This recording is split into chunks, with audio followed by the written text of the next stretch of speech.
Well, on a day when morning temperatures dipped to below zero, many schools decided to close, but Oakwood, it held class. Brooke Moore continues our team coverage explaining why the district remained open. Katie, students here at Oakwood High School and the elementary schools don't have to stand outside and wait for the bus stop, so that's a good thing, but that's because they don't have busing, and many of them do have to walk to school. We had some parents calling us today wanting to know why classes weren't canceled.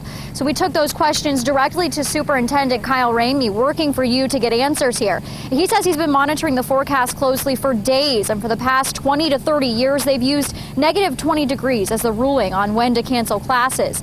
Superintendent Ramey says that's because skin could become damaged after 20 minutes of exposure in that kind of weather. That's about the longest it would take a student to walk to school here. But this morning at negative 7 degrees and little wind, no doubt that's cold, but he says not cold enough to keep kids home from school. Another thing, they keep an eye on the conditions of sidewalks and crosswalks.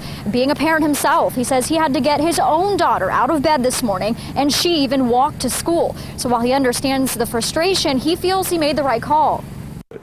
Your child's safety is a huge concern for us, and it's the #1 priority, and no matter what we're doing.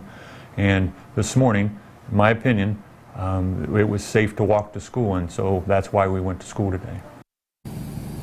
I called the high school earlier to find out if any students missed school, if parents decided to keep them home. They did, in fact, have some parents who made the decision to keep their kids at home because of these temperatures. The superintendent tells us those students will have an excused absence.